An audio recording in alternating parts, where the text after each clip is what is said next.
হাটবাট, গাড়ি এবং কথাবার্তা শুনে খুশি হলেন। তিনি ভাবলেন তার মেয়ে বয়ফ্রেন্ড হিসেবে একজন যোগ্য মানুষকেই বেছে নিয়েছে। চারু সবাইকে জানালো যে লাকি হলো রাধিকার বয়ফ্রেন্ড, কিন্তু চারুর বলার ধরনের মধ্যে এমন একটা তাচ্ছিল্যের ভাব রয়েছে যে সবাই লাকির দিকে অদ্ভুতভাবে তাকালো।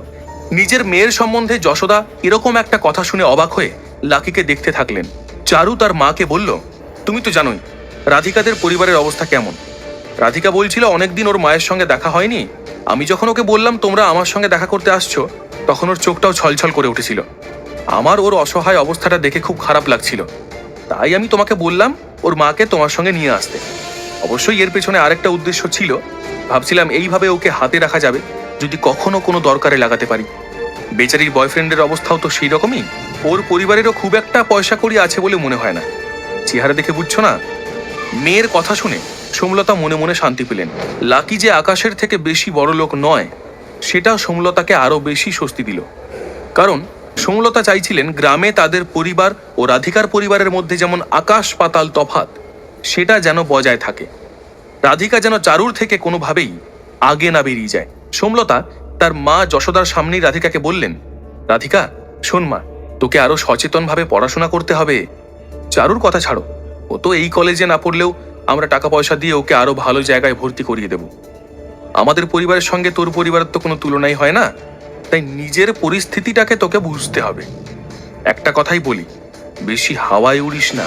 কোনটাই নিজের ভালো হয় আর কোনটাই মন্দ, সেটা আগে বোঝার চেষ্টা করিস। এরপর সোমলতা যশোদার দিকে ফিরে বললেন, আমি তো তোমার বন্ধুর মতন, তাই একটা কথা বলি। এবার তুমিও মেয়েকে ভালো করে বোঝাও যশোদা। সবার তো ভালো মন্দ বোঝার ক্ষমতা থাকে না। এখন তোমার বয়স হয়ে গেছে, এরপর রাধিকা যদি একটু চালাক চতুর না হয়, তাহলে তোমাদের অবস্থা কোনোদিন ফিরবে না। যেরকম গরিব আছো সেই রকমই গরিব থাকবে চিরকাল। রাধিকা আর ওর মা চুপচাপ সোমলতার কথা শুনে গেল, কিন্তু লাকির অসহ্য লাগলো। ও আর হজম করতে পারল না। লাকি ভাবল নিজের মেয়ে কি করছে সেদিকে খেয়াল নেই, শুধু শুধু রাধিকাকে কতগুলো এমন কথা বলছে, শুনে মনে হচ্ছে যেন রাধিকা কোনো পাপ কাজ করেছে। লাকি বিরক্ত হয়ে সোমলতাকে কিছু বলতে এগিয়ে এলো, কিন্তু রাধিকা এসে ওর হাত চেপে ধরল এবং চোখের ইশারায় ওকে কিছু বলতে না করলো। লাকির চোখ মুখে বিরক্তি দেখে সোমলতা ওকে বললেন, বাবা তোমার তো খুব রাগ দেখছি। এত রাগ তখনই সাজে যখন ক্ষমতা থাকে, বুঝলে? আমি যা কিছু বলছি তোমাদের ভালোর জন্যই বলছি। আসলে সোমলতার মুখের ওপর তার গ্রামের কেউ কথা বলতো না, সেই ক্ষমতাই কারোর ছিল না। তাই সোমলতা যখন দেখলেন লাকি রেগে মেগে তার সঙ্গে কথা বলতে এগিয়ে আসছে, তার মাথা গরম হয়ে গেল। সোমলতা ভাবলেন একটা চাল চুলোহীন ছেলে, তার আবার এত রাগ। সোমলতার কথা শুনে রিনাও সাহস পেয়ে লাকিকে বলল, ঠিকই তো, দিদি তো কোনো খারাপ কথা বলেনি। আর তুমি না কলেজে পড়ো, লোকের সঙ্গে কিভাবে ব্যবহার করতে হয় জানো না? দেখলে তো মনে হয় পড়াশোনা কিছুই করো না। কলকাতা শহরে কি বাড়ি টাড়ি আছে নাকি তাও নেই? লাকি রিনার কথার উত্তর দেওয়ার কোনো দরকার মনে করল না, বরং রেগে তার দিকে তাকালো। লাকির রাগ দেখে মিনাও খেপে গেল। সে রাধিকাকে বলল, রাধিকা আমি তোমায় একটা সত্যি কথা বলছি, নিজের চোখ কান খোলা রাখো। আমার কেন জানি না মনে হচ্ছে তুমি যাকে পছন্দ করেছো তার সাথে তোমার ভবিষ্যৎ কখনোই ভালো হতে পারে না। তাই তাড়াতাড়ি নিজেকে প্রস্তুত করো এবং নিজের জন্য একটা ভালো ছেলে খোঁজো। এর মধ্যে আকাশ খুব বিনয় দেখিয়ে সোমলতা ও তার বোনেদের বলল, আপনারা এতটা জার্নি করে এসেছেন, নিশ্চয়ই খিদে পেয়েছে। চলুন, ওদিকে একটা ভালো রেস্টুরেন্ট আছে, আগে আমরা ওখানে গিয়ে কিছু খেয়ে নিই, তারপর যাব।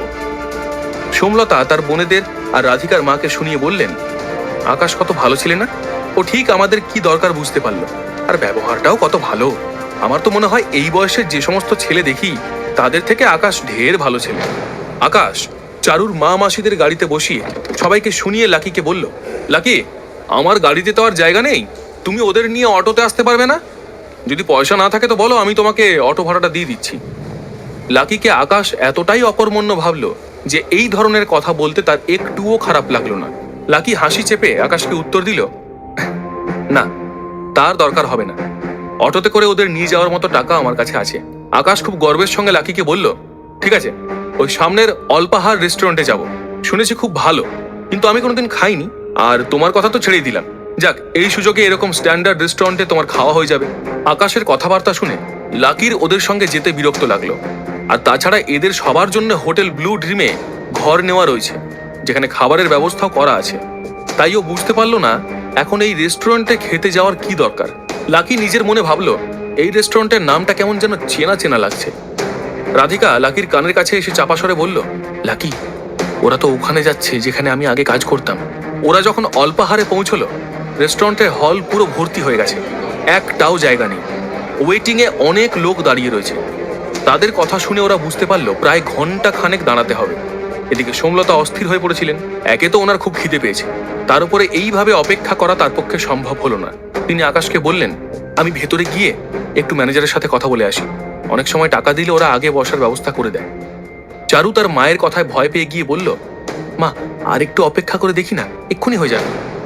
অল্পাহার যে কলকাতার একটা নাম করা রেস্টুরেন্ট তা চারু জানে, তাই ওখানকার ম্যানেজার ওর মাকে মোটেই পাত্তা দেবে না।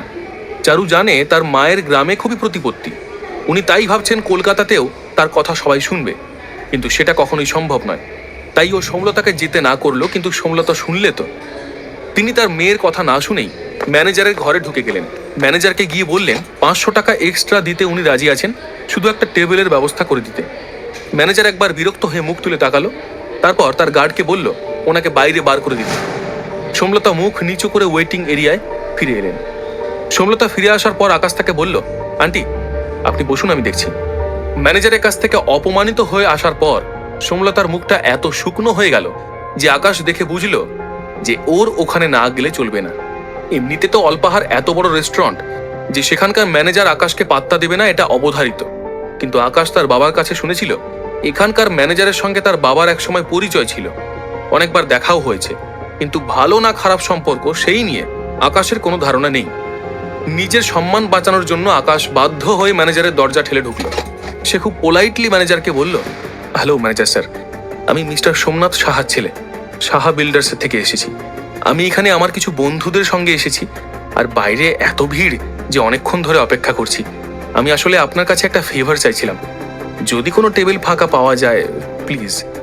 ম্যানেজার আকাশের কথা শুনে তার কোম্পানি এবং তার বাবাকে চিনতে পারল, এবং সে মনে মনে ভাবলো এই হোটেলের হলে এখন যারা বসে আছে তারা বেশিরভাগই আকাশের থেকে অনেক বেশি প্রভাবশালী লোকজন। সুতরাং আকাশকে নিয়ে বাড়াবাড়ি করার কোনো প্রয়োজন ম্যানেজার অনুভব করলো না। ম্যানেজার আকাশের ওপর বিরক্ত হয়ে কিছু বলতে গেল, হঠাৎ বাইরে তার চোখ পড়ল লাকির ওপর। লাকি রাধিকা আর তার মা যশোদাকে নিয়ে হোটেলে ঢুকে গেছে। সে ওয়েটিং এরিয়ায় চারুদের সঙ্গে দাঁড়িয়ে রয়েছে। লাকিকে দেখে ম্যানেজারের অবস্থা খারাপ হয়ে গেল। সে নিজের চেম্বারের কাঁচের ভেতর থেকে লাকি, রাধিকা এবং রাধিকার পাশে বয়স্ক মহিলাকে দাঁড়িয়ে থাকতে দেখে বুঝতে পারল ওটা রাধিকার মা। ম্যানেজারের মনে পড়ে গেল শেষবার লাকি কিভাবে শঙ্করকে সাহায্য করেছিল। শঙ্কর লাকিকে মারার জন্য ওয়াসিমকে বলেছিল, কিন্তু ওয়াসিমও যে শেষ পর্যন্ত লাকির নিচেই কাজ করে তা জেনে এই ম্যানেজারও থমকে গেছিল। লাকি শুধু শঙ্করকে বেধড়ক মারেইনি, শঙ্করকে পুরোপুরি সোজা করে দিয়েছিল। ম্যানেজার তখনই বুঝতে পেরেছিল লাকি কোনো সাধারণ লোক নয়, খুবই প্রভাবশালী পরিবারের কেউ একজন। ম্যানেজার ভাবল লাকি যদি এখন বিরক্ত হয়ে কোনো ঝামেলা পাকায় তাহলে তার পক্ষে সামলানো মুশকিল হয়ে যাবে। লাকির সঙ্গে শঙ্করের সেই দিনের ঝামেলার কথা মনে করে ম্যানেজারের হাত পা কাঁপতে লাগলো। আকাশ ম্যানেজারকে ওর লোকজনের দিকে তাকিয়ে থাকতে দেখে বলল, ওই, ওনারা আমার সঙ্গে আছে। ম্যানেজারের হুঁশ ফিরে এলো। সে আকাশকে বলল, ও আপনি যান, আমি এক্ষুনি আপনাদের বসার ব্যবস্থা করছি। আকাশ বুঝতে পারল না হঠাৎ কেন ম্যানেজারের ব্যবহার পরিবর্তন হয়ে গেল, কিন্তু সেটা প্রকাশ না করে সে এমনভাবে হাসতে হাসতে বেরোলো যেন তাকে দেখেই ম্যানেজার সবকিছু ব্যবস্থা করে দিল। আকাশ ভাবল তার বাবার এমন কোনো পরিচিতি নেই যে ম্যানেজার এক কথায় চিনে যাবে, কারণ তাদের কোম্পানির অবস্থাও খারাপের দিকেই চলছে। যদিও কলকাতার নামজাদা কোম্পানির মধ্যে কখনোই তাদেরটা ছিল না। প্রথম দিকে ম্যানেজারের ব্যবহার আকাশের ভালো লাগছিল না, কিন্তু হঠাৎ কি হলো, কেন যে ম্যানেজার তাকে এত পাত্তা দিতে শুরু করলো কে জানে। এই সব চিন্তা নিয়েই আকাশ হাসি মুখে চারুর পাশে এসে দাঁড়ালো। লাকির এই হোটেলে এত সার্ভিস পাওয়ার পেছনে আসল ঘটনা জানার পর আকাশ কি লাকিকে আরো ছোট করবে? এসব জানলে রাধিকার মায়ের কাছে লাকির প্রথম ইমপ্রেশন কেমন হবে? এর পরের গল্প জানতে হলে শুনতে থাকুন